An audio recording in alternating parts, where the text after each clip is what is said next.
الرجيم بسم الله الرحمن الرحيم الحمد لله رب العالمين خالق السماوات والأرضين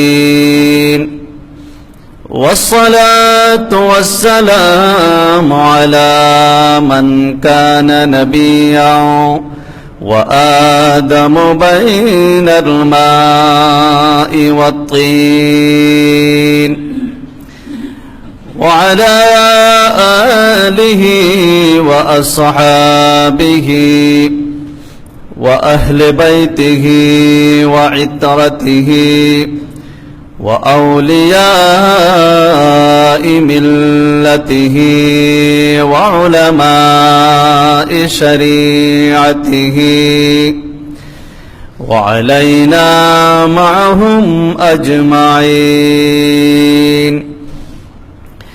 أما بعد فقد قال الله عز وجل في شان حبيبه ومحبوبه ومطلوبه مخبرا وآمرا إن الله وملائكته يصلون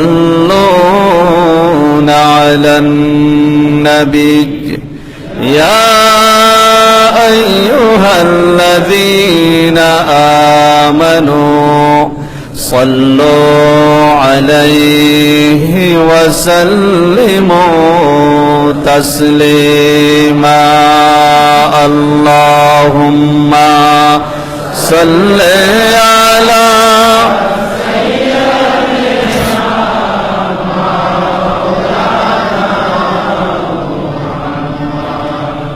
وعلى آل سيدنا مولانا कौनैन में बुलंद है रुतबा हुसैन का कौनैन में बुलंद है रुतबा हुसैन का फर्श ज़मीन से अर्श तक शोहरा हुसैन का अल्लाहुम्मा सल्ले अला मौलाना وعلى آل سيدنا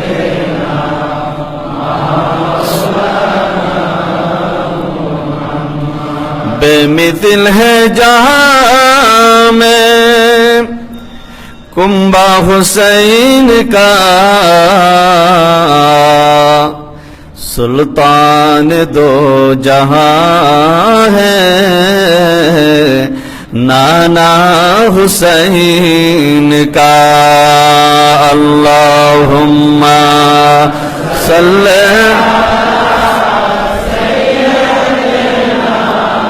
मौलाना मुहम्मद वअला आलि सय्यदिना मौलाना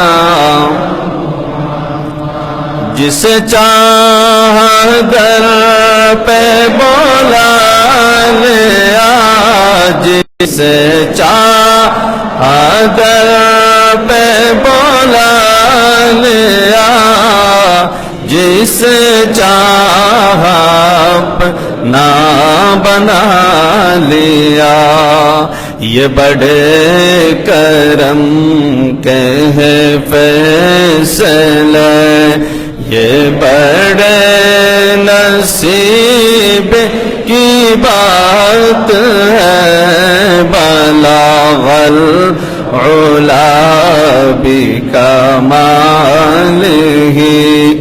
कशफ दो जाबे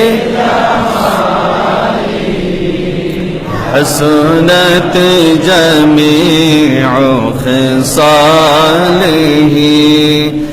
सल्लो अलैहि वालिहि सल्लो अलैहि वालिहि बिस्मिल्लाहिर रहमानिर रहीम कुल ला अस्अलुकुम अलैहि अजरा इल्लल मवद्दता फिल कुर्बा सदक़ल्लाहु मौलानाल अज़ीम व सदक़ रसूलुहुन नबियुल हबीबुल करीम व नहनु अला ज़ालिका मिनश शाहिदीन वश्शाकिरीन वल्हम्दुलिल्लाहि रब्बिल आलमीन रब्बि सल्लि व सल्लिम व बारिक अलैहि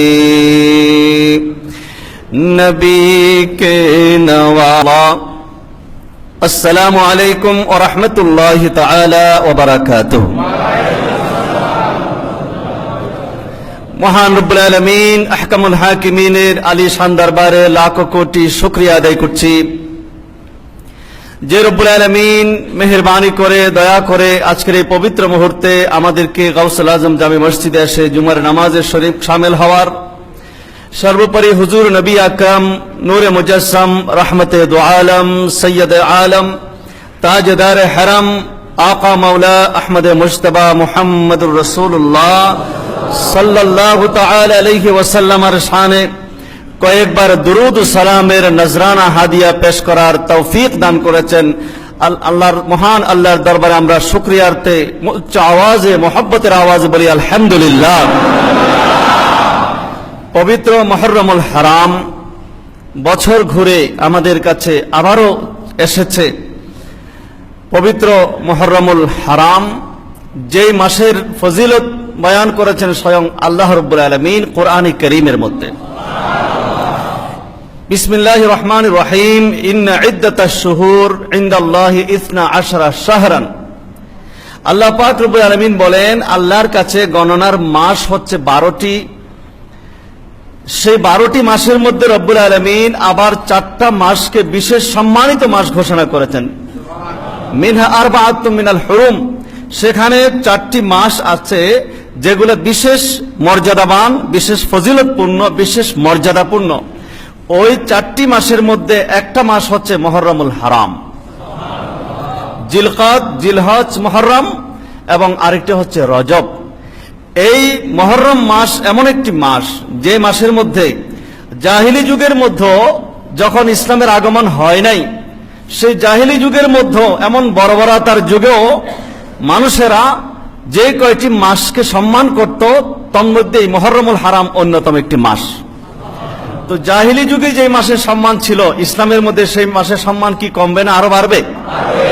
এই জন্য মুহররমুল হারামকে মুহররম শব্দের অর্থই হচ্ছে সম্মানিত।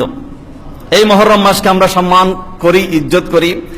এই মুহররমুল হারামের মধ্যে কোন অন্যায়, কোন অবিচার, কোন জুলুম, কোন নির্যাতন, কোন শরীয়ত বিরোধী কার্যকলাপ, অনৈতিক কার্যক্রম কিছুই করা যাবে না, এরকম একটা বিধান তখন থেকে ছিল, আর এখন সেটা চলমান আছে। তার অর্থ আবার এই নয় যে এই মুহররমুল হারামের মধ্যে শুধু করবেন না অনৈতিক কাজ, এরপরে বাকি 11টি মাসে করা যাবে এমনটি নয়। তার অর্থ এই মুহররম মাসের মধ্যে আমরা শুরু করলাম, আমরা মুহররমুল হারাম দিয়ে সিদ্ধান্ত নিলাম যে বাকি 11টি মাস এই মুহররমুল হারাম সহ বাকি 11টি মাসের মধ্যে ইনশাআল্লাহ আমরা কোনো খারাপ কাজ করব না, আমরা অনৈতিক কাজ করব না, আমরা কারো উপর জুলুম করব না, আমরা কারো উপর অত্যাচার করব না, আমরা কারো হক নষ্ট করব না, আমরা শরীয়ত বিরোধী কার্যক্রম করব না। আমরা সিদ্ধান্ত নিতে পারি মনে মনে যে আমি এই মুহররমুল হারাম থেকে এমন কাজ করব যে কাজ করলে আল্লাহ এবং রাসূল খুশি হবে। আল্লাহ পাক রব্বুল আলামিন তো আমাদেরকে বারবার করে বলে দিয়েছেন এবং তাকিদ দিয়েছেন, মা আতাকুমুর রাসূলু ফাখুযুহু ওয়া মা নাহাকুম আনহু ফান্তাহু। আমার রাসূল তোমাদের কাছে যা নিয়ে এসেছে তোমরা তা গ্রহণ করো এবং যা নিষেধ করেছেন তা তোমরা বর্জন করো।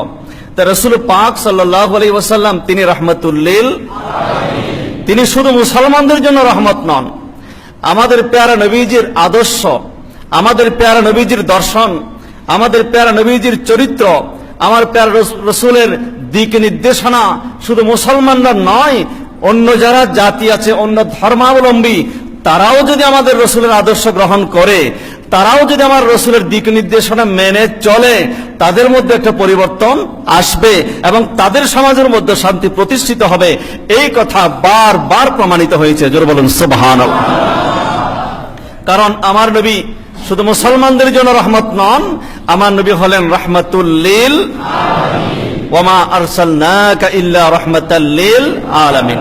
সূরা আম্বিয়া 107 নম্বর আয়াতের মধ্যে আল্লাহ পাক স্পষ্ট করে দিয়েছেন, ইয়া রাসূলুল্লাহ, আপনি শুধু আপনার উম্মতের জন্য নয়, আপনি শুধু মুসলমানদের জন্য নয়, আপনি শুধু পৃথিবীর জন্য নয়, যত জগৎ আছে, আলম, আলম শব্দের অর্থ হচ্ছে পৃথিবী। তা আল্লাহ পাক এখানে বলেছেন আলামিন, রাহমাতাল লিল আলামিন। যত পৃথিবী আছে, পৃথিবীর মতো যত গ্রহ উপগ্রহ আছে, যত নক্ষত্র আছে, যত জগৎ আছে, ঊর্ধ্ব জগৎ, নিম্ন জগৎ, যত জগৎ আছে, বাতিনি জগৎ, জাহিরি জগৎ, যত জগৎ আছে, আল্লাহ পাক এটাই বোঝাতে চাচ্ছেন, আমি যত জগতের জন্য রব্বুল আলামিন, আপনি রাসূল তত জগতের জন্য রাহমাতুল লিল আলামিন। আমরা সৌভাগ্যবান, আল্লাহ পাক আমাদেরকে সেই রাহমাতুল লিল আলামিনের উম্মত করে পাঠিয়েছেন। কোন ধরনের অ্যাপ্লিকেশন ছাড়া, কোন দরখাস্ত ছাড়াই আল্লাহ পাক আমাদেরকে দয়া করেছেন, মেহেরবানি করেছেন। আল্লাহ পাক আমাদেরকে সেই নবীর উম্মত বানিয়েছেন, যে নবীর ওসিলায় আকাশ বাতাস, সাগর মহাসাগর, গাছপালা, তৃণলতা, 18,000 মখলুকাত তৈরি হয়েছে। যে নবীর ওসিলায় আমরা ঈমান পেয়েছি, যে নবীর ওসিলায় আমরা ইসলাম পেয়েছি, যে নবীর ওসিলায় আমরা চন্দ্র সূর্য গ্রহ নক্ষত্র পেয়েছি, যে নবীর ওসিলায় तमाम মখলুকাতের যাবতীয় নিয়ামত আমরা পেয়েছি, আমরা সেই নবীকে, সেই নবীর শুকরিয়া, সেই নবীকে এই সমস্ত নিয়ামতের বিনিময় দেওয়ার মতো ক্ষমতা কি আমাদের কাছে আছে? দেওয়ার মতো আমরা নয়, সারা পৃথিবীর মানুষ।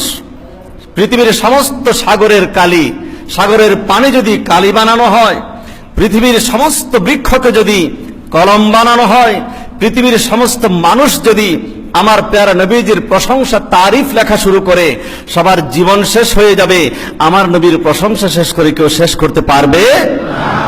তো আল্লাহ পাক রব্বুল আলামিন নবীজিকে সম্বোধন করে বলছেন, ইয়া রাসূলুল্লাহ, আপনি তো তাদেরকে অনেক কিছু দিয়েছেন, আপনার ওসিলায় তারা ঈমান ইসলাম পেয়েছে, সবচেয়ে বড় নিয়ামত। আপনার ওসিলায় তারা জান্নাত পাবে পরকালে। তো আপনি তো তাদের কাছে আজ পর্যন্ত কোনো বিনিময় চান নাই। নবীজি কি কোনো বিনিময় চেয়েছেন? কোনো প্রমাণ কেউ দিতে পারবে? কারণ আমার নবী বলেন, আমি বিনিময় কেন চাইবো? আমি তো কারো কাছে চাওয়ার জন্য আসি নাই, আমি তো কারো প্রতি মুখাপেক্ষী নই, কারো কাছে কিছু চাওয়ার প্রয়োজন নেই। কারণ রব্বুল আলামিন আমাকে তো ইন্না আতাইনাকাল কাউসার বলে দিয়েছে। ইন্না আতাইনাকাল কাউসার, কাউসার দেওয়া মানে আল্লাহ পাক সব নিয়ামত আল্লাহ আমাদের নবীকে দান করেছেন। তো নবী কোন বান্দার প্রতি মহতাজ নন, কোন উম্মতের প্রতি মহতাজ নন। নবী চাওয়ার জন্য আসেন নাই, নবী দেওয়ার জন্য এসেছেন। দেন নাই? ফকিরকে বাদশা বানিয়ে দিয়েছেন, বেঈমানকে ঈমানদার বানিয়ে দিয়েছেন, গরিবকে তাওয়াঙ্গর বানিয়ে দিয়েছেন, জাহান্নামীকে জান্নাতি বানিয়ে দিয়েছেন। मेरे करीम से गर कतरा के सीन मांगा, आला हजरत अजीमुल बरकत मुजद्दिद दीन मिल्लत परवाने शामे रिसालत इमामुल इश्क वल मोहब्बत चतुर्दश शताब्दीर मुजद्दिद इमाम अहमद रिजा खां फाजिल बेरेली रहमतुल्लाहि अलैहि चमत्कार করে বলে দিয়েছেন, ইয়া রাসূলুল্লাহ, আপনার দরবার তো এত বড় দরবার, যেখানে বেশি চাইতে হয় না, একটু চাইলেই মহাসমুদ্র হয়ে যায় আমাদের জন্য। জোরে বলো সুবহানাল্লাহ।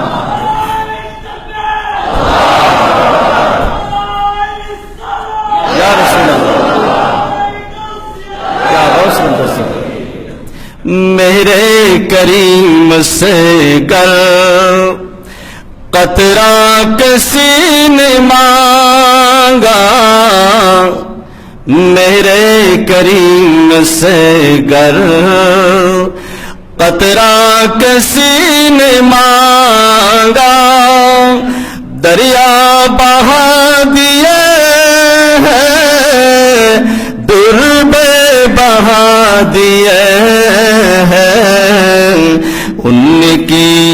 हक ने दिल के गुंचे खिला दिए हैं, जिस राह चल गए हैं कोचे बसा दिए हैं। आला हजरत আজিমুল বরকত বলেন, ইয়া রাসূলুল্লাহ, আপনার দরবারে যদি কেউ এক ফোঁটা চায়, मेरे करीम से गर कतरा किसी ने मांगा, दरिया बहा दिए है, दुर्बे बहा दिए है।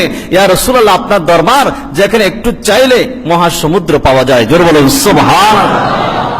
তো নবীর কাছে সাহাবায়ে কিরাম চাইতেন, হুজুর নিজেও বলতেন অনেক সময়, সাল ইয়া রবিয়া, হে রবিয়া তুমি আমার কাছে চাও, তুমি আমার কাছে চাও, আমি তোমাকে দেব।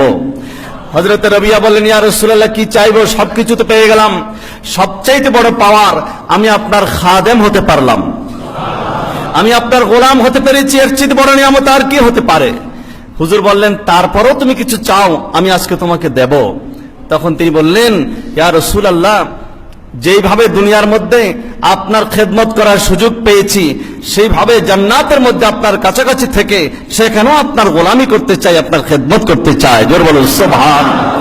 আসআলু মুরাফাকাতাকা ফিল জান্নাহ, জান্নাতের মধ্যে আপনার কাছাকাছি থাকতে চাই, যেন আপনার খেদমত করতে পারি।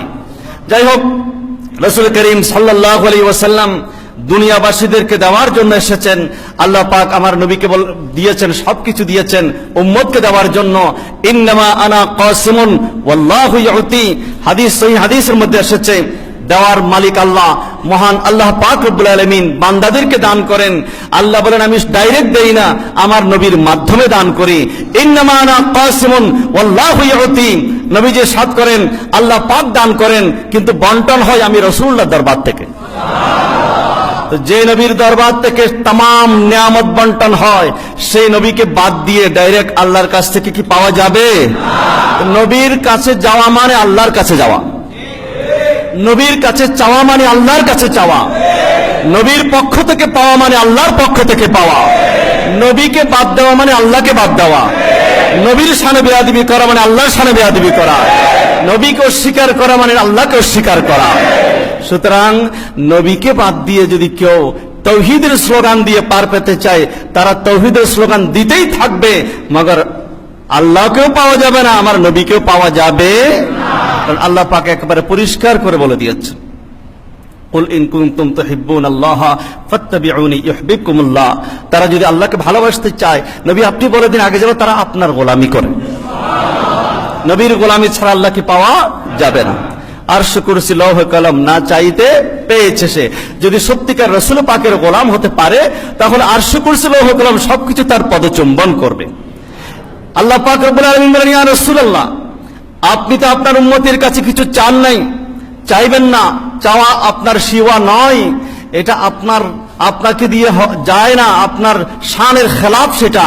আপনি কারো কাছে কিছু চাইবেন না আমি জানি, কিন্তু আমি আল্লাহ আপনার মাধ্যমে আপনার উম্মতের কাছে আমি একটা জিনিস চাইবো, সেটা হলো এই, কুল, নবী আপনি বলে দিন, লা আসআলুকুম আলাইহি আজরা, এতগুলো নিয়ামত তোমাদেরকে আমি দিয়েছি, আমার রাসূলে তোমরা এত নিয়ামত পেয়েছো, আমি রাসূল তোমাদের কাছে কিছু চাই না, একটা জিনিস শুধু চাই, যারা আমার রিশতেদার, যারা আমার বংশধর, যারা আমার আহলে বাইত, তোমরা শুধু তাদেরকে একটু মহব্বত করো।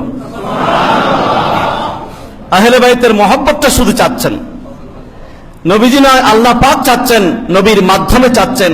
তো আল্লাহ এবং রাসূল দুইজনে যেটা আমাদের কাছে চান, এতগুলো নিয়ামত দিলেন, কোনো টাকা নেই, পয়সা নেই, কোনো বিনিময় দিলাম না, অন্তত যেই জিনিসটা চেয়েছেন আহলে বাইতের মহব্বত, নবী বংশের মহব্বত, সেই অন্তত এই মহব্বতটুকু কি দেওয়া আমাদের দ্বারা সম্ভব হবে না? নবী বংশের প্রতি মহব্বত, আহলে বাইতের প্রতি ভালোবাসা, আহলে বাইতের রাসূলের প্রতি শ্রদ্ধা, ভালোবাসা, মহব্বত, এখানে এই ভালোবাসাটুকু যারা দিতে পারে না, এখানে যারা কৃপণতা করে, এখানে যারা যুক্তি খোঁজে, এখানে যারা গবেষণা করে, এখানে যারা বিরোধিতা করে, এখানে যারা বিদ্বেষ ভাব পোষণ করে, তাহলে কি বুঝতে হবে? তারা আল্লাহ এবং রাসূলকে কি মানে নাকি মানে না? আল্লাহ রাসূলকে যদি মানত, আল্লাহ রাসূলের হুকুমকে যদি শ্রদ্ধা করত, তাহলে আহলে বাইতের ভালোবাসা নিয়ে কোনো প্রশ্ন তারা করতে পারত না। আজকে মুসলমানদের মধ্যে দুইটা দল হয়ে গেছে, দুইটা গ্রুপ হয়ে গেছে, দুইটা পক্ষ হয়ে গেছে। একটা আহলে বাইতের দুশমন আর একটা আহলে বাইতের আশেক। আহলে বাইতের দুশমন তারা মুসলমান দাবি করে, নামাজ রোজা হজ যাকাত ইবাদত বান্দেগী সব করে, মুখে দাঁড়িয়ে আছে, কিন্তু আহলে বাইতের কথা বললে তাদের চেহারাটা কালো হয়ে যায়, বাঁকা হয়ে যায়। নাউজুবিল্লাহ, এমন কথা পর্যন্ত তারা বলে যে আপনারা ইমাম হোসেনকে ইমাম বলেন কেন, উনি তো ইমাম না। জোরে বলেন নাউজুবিল্লাহ। এরকমও বলে ইসলামী চিন্তাবিদ তথাকথিত বাংলাদেশের মধ্যে আছে কি নাই? তো ইমামে হোসেন যদি ইমাম না হন আর কে ইমাম? তারা আহলে বাইতের দুশমন। তো আহলে বাইতের দুশমন মানে ডাইরেক্ট রাসূলুল্লাহ দুশমন। আর একটা দল আছে আহলে বাইতকে ভালোবাসে। আমার নবীজি তাদের জন্য সুসংবাদ দিয়েছেন, মান মাতা আলা হুব্বে আলে মুহাম্মাদিন মাতা মুমিনান। যে ব্যক্তি আমার আহলে বাইত, আমার বংশধরের ভালোবাসা বুকে নিয়ে মৃত্যুবরণ করতে পারবে, তারা ঈমানদার অবস্থায় মৃত্যুবরণ করলো। তা আমরা ঈমানদার অবস্থায় মৃত্যুবরণ করতে চাই কিনা? আমার নবী সার্টিফিকেট দিয়েছেন, মান মাতা আলা হুব্বে আলে মুহাম্মাদিন, নবীর বংশ, নবীর আহলে বাইত, নবীর বংশ, নবীর আওলাদদেরকে ভালোবাসা বুকে নিয়ে যারা দুনিয়া থেকে বিদায় নিতে পারবে শেষ নিঃশ্বাস, তাদেরকে ঈমানদার সার্টিফিকেট দিয়েছেন স্বয়ং রাহমাতুল লিল আলামিন। আবার আহলে বাইতকে যারা ভালোবাসে তাদের মধ্যে দুইটা পক্ষ। তাদের মধ্যে কয়টা পক্ষ? দুইটা দল। একটা দল হলো যারা আহলে বাইতকে ভালোবাসে কিন্তু পক্ষান্তরে জলিলুল কদর সাহাবা ইকরামদের সমালোচনা করে। এরা আহলে বাইতের ভালোবাসাকে দাবি করে, আহলে বাইতের ভালোবাসাকে পুঁজি করে, আহলে বাইতের ভালোবাসাকে আড়াল করে সাহাবা ইকরামের সমালোচনা, তাদের দোষ ত্রুটি তালাশের মধ্যে ব্যস্ত। আহলে ইসলামের দৃষ্টিতে তারাও বাতিল। তাদের নাম হচ্ছে শিয়া। তারা কি? শিয়া। আমার নবীর দিক নির্দেশনা হলো আমার আহলে বাইতকে, আমার বংশধরকে ভালোবাসতে হবে। আর আমার সাহাবায়ে কেরাম যারা, আল্লাহ আল্লাহ আসহাবি লা তাসুব্বু দারজান বাদি, নবীজি বলেন খবরদার খবরদার, আমার যত সাহাবী আছে কোন সাহাবীর ব্যাপারে তোমরা কোন সমালোচনা করতে পারবে না। আমার সাহাবায়ে কেরাম সবাই হলেন আসহাবি কান নুজুম। আমার সাহাবায়ে কেরাম হচ্ছে আকাশের নক্ষত্রের মতো, আকাশের তারকার মতো। বিআইয়িহিম ইক্তাদাইতুম ইহতাদাইতুম, যে কোন একজন সাহাবীকে তোমরা অনুসরণ করবে তোমরা হেদায়েত পেয়ে যাবে। জোরে বলুন সুবহানাল্লাহ। ইমাম আযম আবু হানিফা রাহমাতুল্লাহ আলাইহিকে জিজ্ঞেস করা হয়েছিল, হুজুর আহলে বাইতকে ভালোবাসা এটা আমাদের কতটুকু দরকার, এবং আহলে সুন্নাত ওয়াল জামাতের নিদর্শন কি, ইসলামের সঠিক রূপরেখা, আহলে সুন্নাত ওয়াল জামাতের দিক নির্দেশিকা, মানদণ্ড কি? ইমাম আযম আবু হানিফা রাহমাতুল্লাহ আলাইহি বলেছিলেন, তাজিমুশ শাইখাইন, এক নম্বর আলামত হচ্ছে যারা শাইখাইনকে তাজিম করবে, অর্থাৎ হযরত আবু বকর সিদ্দিক, ওমর ফারুক আজম রাদিয়াল্লাহু তাআলা আনহুমা, যাদেরকে শাইখাইন বলা হয়েছে, সবচেয়ে সিনিয়র সাহাবী হযরত ফারুক আজম, হযরত আবু বকর সিদ্দিক রাদিয়াল্লাহু তাআলা আনহু এবং হযরত ওমর ফারুক আজম রাদিয়াল্লাহু তাআলা আনহু। ইমামে আজম আবু হানিফা রাহমাতুল্লাহ আলাইহি বলেন, এই দুইজন শ্রেষ্ঠ সাহাবীকে তাজিম করা এটাই হলো সুন্নি মুসলমানের আলামত। দুই নম্বর হুব্বুল খুতনাইন, এরপর হল দুইজন জামাতাকে ভালোবাসতে হবে। দুইজন জামাতাকে, রাসূলুল্লাহ সাল্লাল্লাহু আলাইহি ওয়াসাল্লামের দুইজন আদরের জামাই, একজন হলেন হযরত ওসমান গনি জিন্নুরাইন রাদিয়াল্লাহু তাআলা আনহু। রাসূল পাকের দুইজন সাহেবজাদি নূরানী কন্যা সন্তানকে একের পর এক একজন ইন্তেকাল করার পর আরেকজনকে শাদী করেছেন। দুই শাহজাদিকে শাদী করার কারণে হযরত ওসমান রাদিয়াল্লাহু তাআলা আনহুর উপাধি হয়ে গেল যুন্নুরাইন। হযরত ওসমান যুন্নুরাইন, দুই নূরের মালিক হয়ে গেলেন তিনি। একজন হলেন হযরত ওসমান গনি জিন্নুরাইন রাদিয়াল্লাহু তাআলা আনহু, আরেকজন হলেন মাওলা আলী শের খুদা রাদিয়াল্লাহু তাআলা আনহু, যিনি হযরতে খাতুনে জান্নাত ফাতেমাতুজ জাহরা রাদিয়াল্লাহু তাআলা আনহার স্বামী। এই দুইজন আমার নবীজির জামাতা। ইমামে আজম আবু হানিফা রাহমাতুল্লাহ আলাইহি বলেন, এই দুই জামাতাকে মহব্বত করা, দুইজন সিনিয়র সাহাবীকে তাজিম করা এবং মোজার উপর মাসে করা, তৎকালীন সময় বাতিল ফেরকার এটাকে অস্বীকার করতে বলে, এই যুগের মধ্যে সেটা না। ওই বাকি দুইটা আমাদেরকে খেয়াল রাখতে হবে।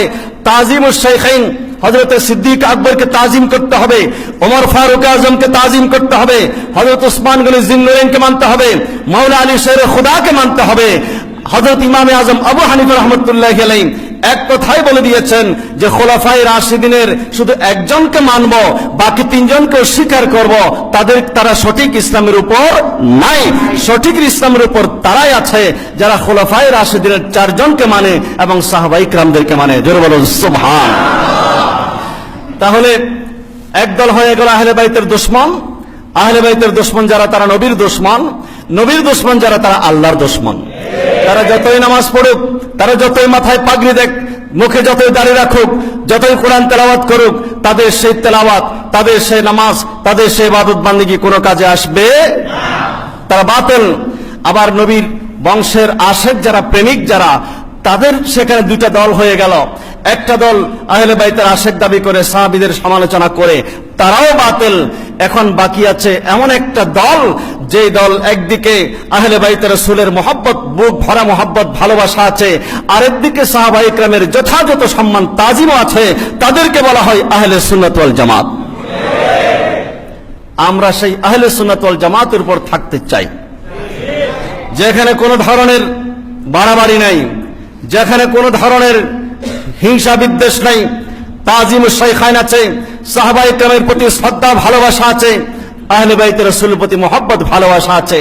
হ্যাঁ, সাহাবীদের মধ্যে কিছু কিছু ঘটনা ঘটেছিল। হযরত আয়েশা সিদ্দিকা রাদিয়াল্লাহু তাআলা আনহা, মাওলা আলী শের খুদা রাদিয়াল্লাহু তাআলা আনহু, দুইজনের মাঝখানে একটা জঙ্গে জামাল হয়েছিল, অস্থির যুদ্ধ হয়েছিল, সেখানে অনেকে শহীদ হয়েছেন।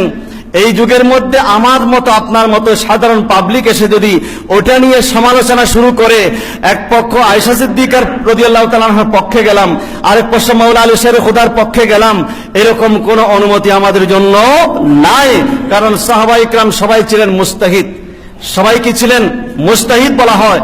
যারা মুজতাহিদ, ইজতিহাদ করে, তাদের ইজতিহাদের মধ্যে মাঝে মধ্যে ভুল ত্রুটি হয়ে যেতে পারে, এগুলোকে আমরা ভুল ত্রুটি বলতে পারবো না। ইজতিহাদ যারা করবে, তারা ইজতিহাদ করতে গিয়ে যদি ভুলও হয়ে যায়, ইসলামী শরীয়তের ফয়সালা হচ্ছে তারপরে একটা সওয়াব পাবে। আর যদি ইজতিহাদ করতে গিয়ে শুদ্ধ হয়, তাহলে তারা ফালাহু আজরানে, তারা দুইটা সওয়াব পাবে। তো সাহাবায়ে কেরামের মধ্যে ঐতিহাসিক ইতিহাস আমাদেরকে যা বলে, তাদের মধ্যে কিছু কিছু মুশাজারাত হয়েছিল, কিন্তু এই যুগের মধ্যে এসে এই কথার উপর ফুকাহায়ে কেরাম, উলামায়ে ইসলাম একমত হয়ে গেছেন, ইজমা হয়ে গেছেন।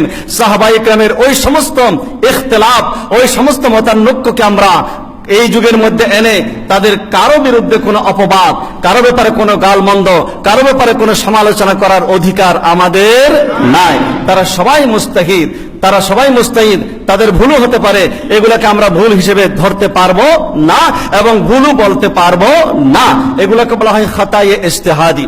তো আমরা যারা আছি, আমাদের এখানে কুফে লিসান করতে হবে, আমাদের জবান এখানে বন্ধ রাখতে হবে, সাহাবায়ে কেরামদেরকে আপন অবস্থায় ওখানে ছেড়ে দিতে হবে। সেখানে নিশ্চয় কোনো হিকমত ছিল, এখানে মুনাফিকদের কারসাজি ছিল। কিছু মুনাফিক মাঝখানে এসে এইদিকে গিয়ে এক কথা বললো, ওইদিকে গিয়ে আরেক কথা বললো। কারণ মুনাফিকরা যুগে যুগে ছিল, স্বয়ং রাসূল পাকের যুগে মুনাফিকরা সবচাইতে বেশি ক্ষতি করেছে ইসলামের, ঠিক কিনা? কাফের বেদিনরা যত ক্ষতি করে নাই, তার চাইতে বেশি ক্ষতি করেছিল কারা? মুনাফিকরা। মুনাফিকরা বলতো ওয়াইদা লাকুল্লাযীনা ক্বালু আমান্না, যখন তারা মুসলমানদের কাছে যেত তখন তারা বলতো আমরা ঈমান এনেছি। ওয়াইদা খালাউ ইলা শায়াতিনহিম, যখন তারা তাদের শয়তানদের কাছে অর্থাৎ কাফের সর্দারদের কাছে যেত, তখন তারা বলেন ইন্না মাআকুম, আমরা তো তোমাদের সাথে আছি। এদের নাম হলো মুনাফিক। ওদিকে গেলে সেদিকেও আছে, এদিকে গেলে এদিকেও আছে। এদেরকে বলে আমরা তোমাদের সাথে আছি, ওদের কাছে গিয়ে বলে আমরা তোমাদের সাথে আছি, মাঝখানে লাগিয়ে দিল। এই যে ঘৃণ্যতম কাজটা করলো, এদেরকে বলা হয় মুনাফিক। আর মুনাফিকদের স্থান হচ্ছে ইন্নাল মুনাফিকিন ফি দারকিল আসফালি মিনান নার। যারা মুনাফিক, তাদের ঠিকানা, তাদের স্থান হচ্ছে জাহান্নামের সবচাইতে নিম্ন জায়গার মধ্যে। আল্লাহ পাক রব্বুল আলামিন আমাদেরকে মুনাফিকদের হাত থেকে রক্ষা করুক, সবাই বলে আমিন। এই যুগের মধ্যে যারা বেঈমান, যারা বাতিল ফিরকা, তারা দেখবেন তারা সবচেয়ে বড় মুনাফিক। এই যুগের বাতিল ফিরকারা সবচেয়ে কি বড় মুনাফিক। এরা কোরআন হাদিসের দোহাই দেয়, আবার ভিতরে ভিতরে ইহুদি নাসারাদের সাথে সম্পর্ক রাখে। কারণ ইসলামের ক্ষতি করার জন্য ইহুদিরা কোটি কোটি ডলার দেওয়ার জন্য প্রস্তুত আছে। এতগুলো ডলার যদি না পেত তারা কোনোদিন এরকম জঘন্য কথা বলতে পারত না। আজকে নবীজির শানে বেয়াদবি করছে, আহলে সুন্নাত ওয়াল জামাতের বিরুদ্ধে বিশুদ্ধার করছে, আওলাদ রাসূলের ব্যাপারে মন্তব্য করছে।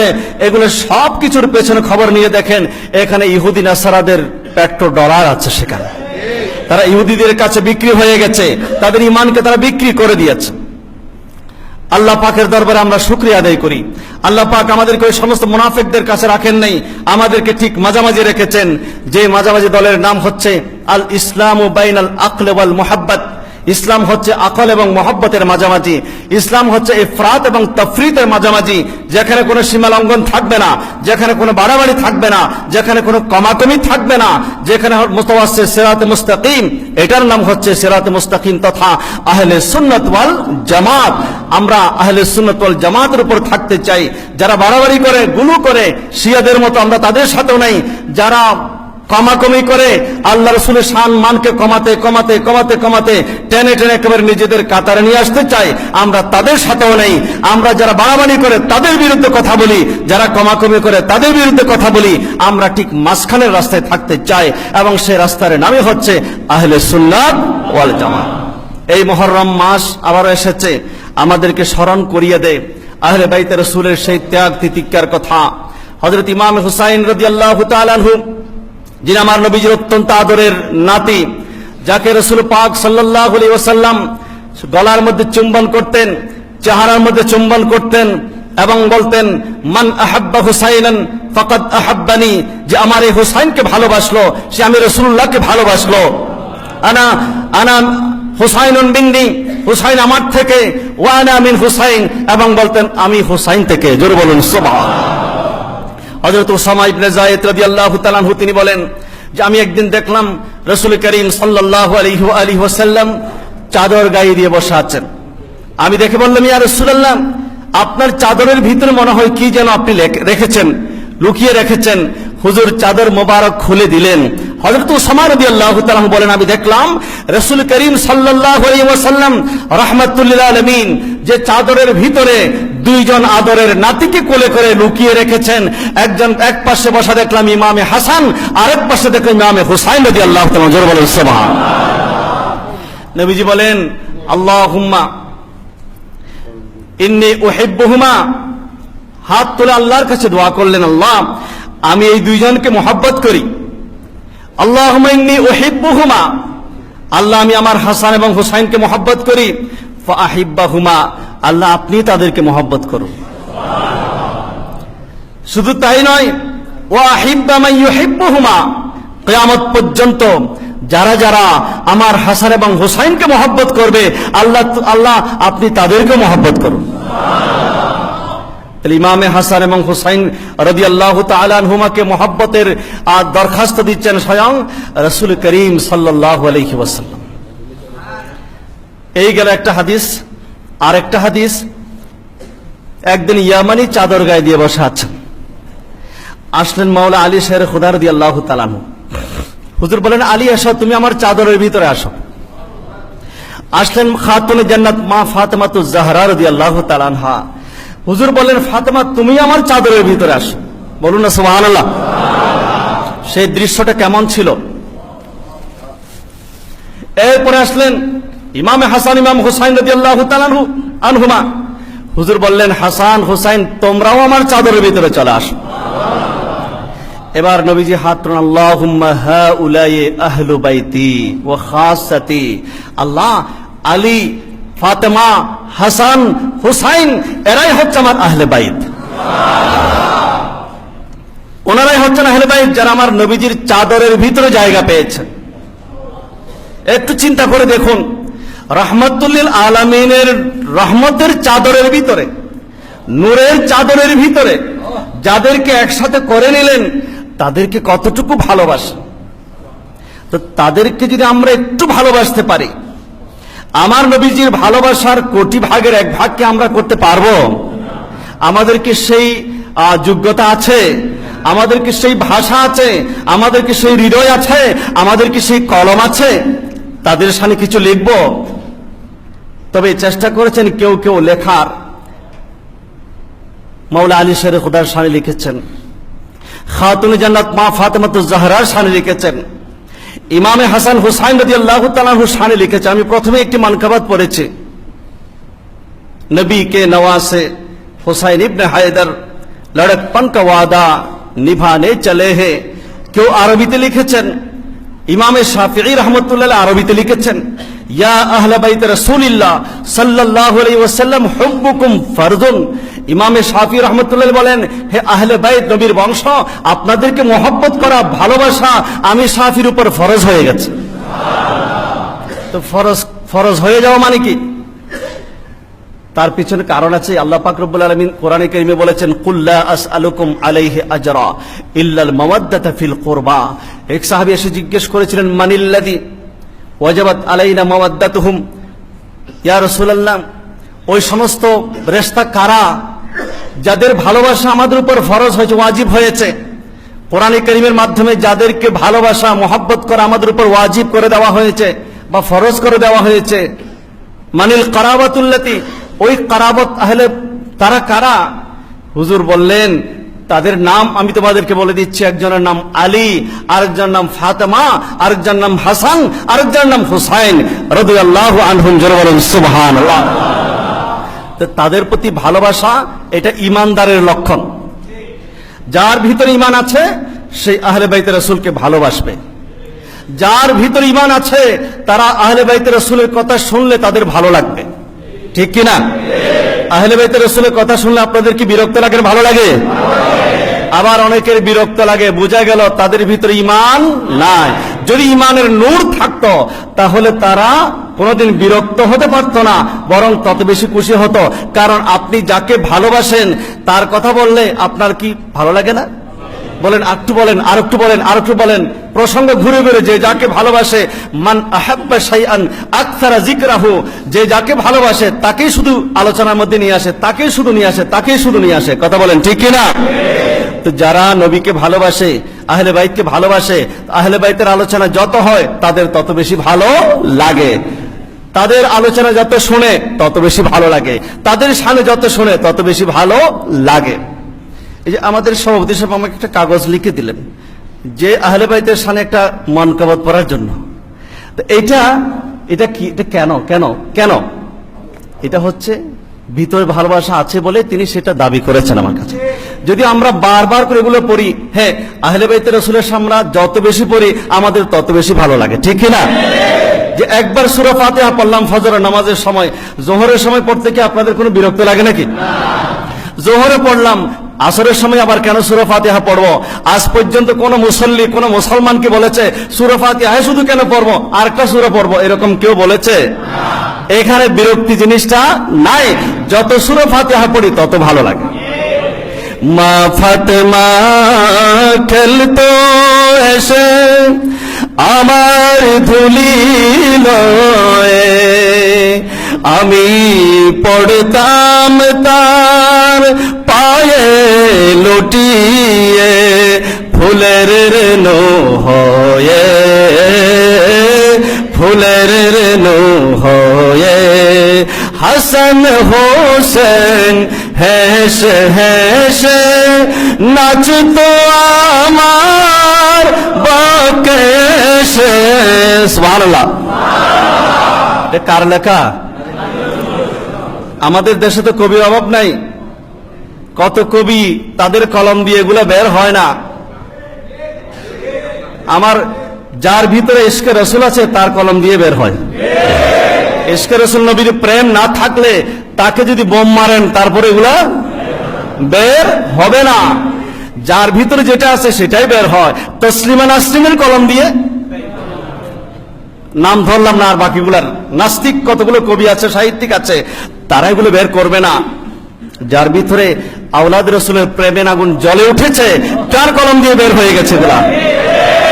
আমি যদি আরবে হতাম মদিনারি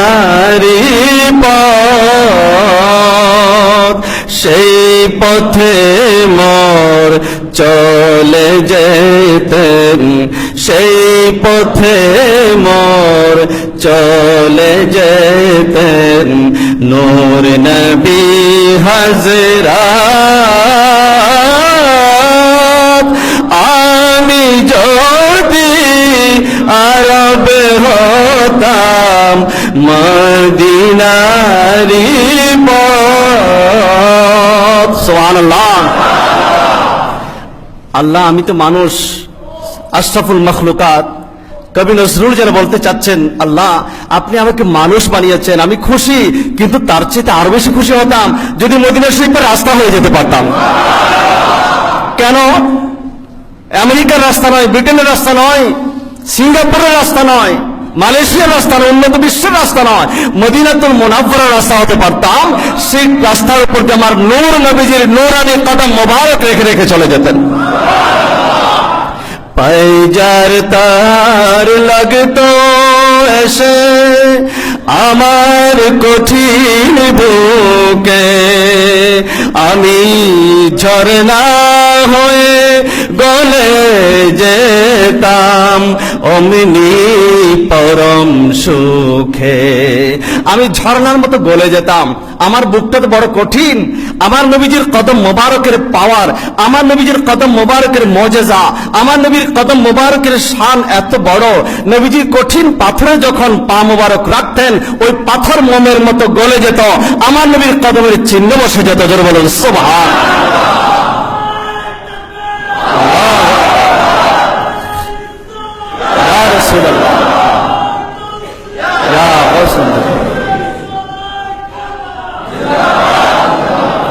কবি বলছেন, আশিক রাসূল, যে আমার বুকের উপর যখন আমার প্যারা রাসূলের নূরানি কদম মোবারক বসে যেত, আমি ঝর্ণা হয়ে গলে যেতাম অমনি পরম সুখে। আবার সেই চিহ্নটা যখন পড়তো, সবাই পাগলরা, প্রেমিকরা তো এসে এটা দেখার জন্য, এটাকে এখান থেকে বরকত নেওয়ার জন্য ভিড় জমাতো। আমি কিন্তু না, এত ভিড়ের মধ্যে নিজে আবার নিজের লাভ করতে পারবো না, এই জন্য আমি সেটা নিয়ে একেবারে পালিয়ে যাব। বলেন না সুবহানাল্লাহ। আমি শুধু একাই দেখতে থাকবো, আমি শুধু একাই নিয়ামত হাসিল করতে থাকবো, আমি শুধু একাই আমার নবীর কদম মোবারকের চিহ্নের মোবারকের জিয়ারত করতে থাকবো। দেখেন কত গভীরে চলে গেছেন তিনি, কত বড় দার্শনিক তিনি। সেই চিহ্ন বুকে পড়ে পালিয়ে যেতাম কোহিনূরে। আমি একেবারে কোহিনূর পাহাড়ে চলে যেতাম, যেখানে আর কেউ ডিস্টার্ব করবে না। আমি একেবারে 24 ঘন্টা আমার নবীজির কদম মোবারকের চিহ্নের জিয়ারত করতে থাকবো। সেই চিহ্ন বুকে পড়ে পালিয়ে যেতাম কোহিনূরে, দিবানিশি করতাম তার কদমে জিয়ারত। আমি যদি আরব হতাম মদিনারি পথ, সেই পথে মোর চলে যেতেন নূর নবী হযরত। বলুন না সুবহানাল্লাহ। শুধু নবীর মোহাব্বত নয়, তিনি আমার এখানে সাথে সাথে আওলাদ রাসূলের মোহাব্বতের কথা বলে দিয়েছেন। যেই আহলে বাইতের মোহাব্বতের আলোচনা আমরা এতক্ষণ করছিলাম, উনি বলেন যে আমি যদি মদিনা শরীফের রাস্তা হতে পারতাম, তাহলে আরো একটা নিয়ামত পেতাম, যে আমার নবীর আদরের কন্যা, যিনি বেহেশতের নারীদের সরদারিনী, সাইয়্যিদাতুন নিসাই আহলিল জান্নাহ, খাতুনে জান্নাত মা ফাতেমাতুজ জাহরা, বাল্য বয়সে, ছোট্ট বয়সে যখন আমার এখানে এসে খেলাধুলা করতো আমার বুকের উপর, তখন আমি করতাম কি, ওনার কদমের উপর ধুলা হয়ে ফুলের রেণু বানিয়ে দিতাম। বলুন না সুবহানাল্লাহ। আমি পড়তাম তার পায়ে লুটিয়ে ফুলের রেণু হয়ে। শ্রদ্ধা কাকে বলা হয়? ওনার কদমের খেদমত, কদমকে সুন্দর করে দিতাম। আর আমি যদি মদিনার রাস্তা হতে পারতাম, হাসান এবং হুসাইন রাদিয়াল্লাহু তাআলা আনহুমা এসে নেচে নেচে আমার বুকে খেলা করত, তাহলে আমি খুশিতে আমার চোখ দিয়ে ঝর্ণার মতো পানি বইতে থাকতো।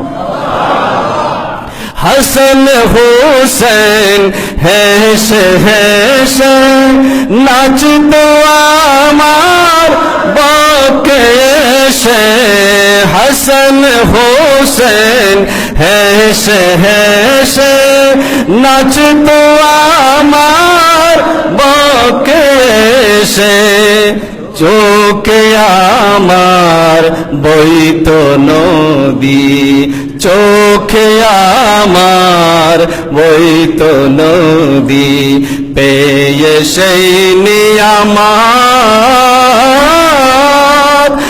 আমি যদি আরব হতাম মদিনারি পথ। বলুন না সুবহানাল্লাহ।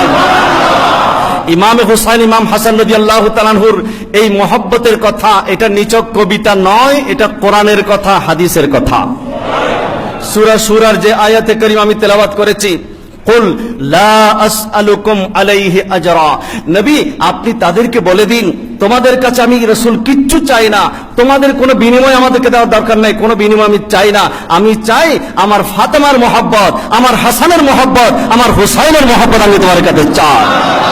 আমরা সেই মহব্বত দিতে রাজি আছি কি নাই?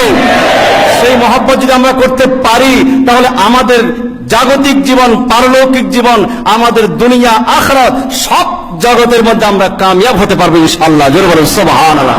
কারণ আমাদের পরকালের টার্গেট হচ্ছে জান্নাত, ঠিক কিনা? যেই জান্নাতে যাব সেই জান্নাতের সরদার তো ইমামে হাসান হুসাইন। তাদেরকে মহব্বত না করে তাদের বাড়িতে যাওয়া যাবে না? বেহেশতের রমণীদের সরদারিনী খাতুনে জান্নাত মা ফাতেমাতুজ জাহরা রাদিয়াল্লাহু তাআলা আনহা, যেই জান্নাতের সরদারিনী মা ফাতেমাতুজ জাহরা রাদিয়াল্লাহু তাআলা আনহা, অর্থাৎ সেই জান্নাতের সেই বাড়ির মালিক হলেন তিনি। তো ওনাকে ভালো না বেশে, ওনাকে মহব্বত না করে, ওনাকে শ্রদ্ধা না করে আমি কি সেই জান্নাতে আশা করতে পারি? আলা হযরত আজিমুল বরকত এক কথাই বলে দিয়েছেন, আহলে সুন্নত কাহে বেড়া পার আসহাবে হুজুর, नज्म है और नाव है इतरत रसूलुल्लाह की, नज्म है और नाव है इतरत रसूलुल्लाह की। আমরা আহলে বাইত রাসূলের কিস্তির মধ্যে যে কিস্তিকে আল্লাহর হাবিব হযরত নূহ আলাইহিস সালামের কিস্তির সাথে তুলনা করেছেন, আমরা আহলে বাইত রাসূলের মহব্বত নিয়ে সেই কিস্তির মধ্যে আরোহণ করতে চাই এবং সেই কিস্তিতে করে আমরা পরকালে জান্নাতে যেতে চাই।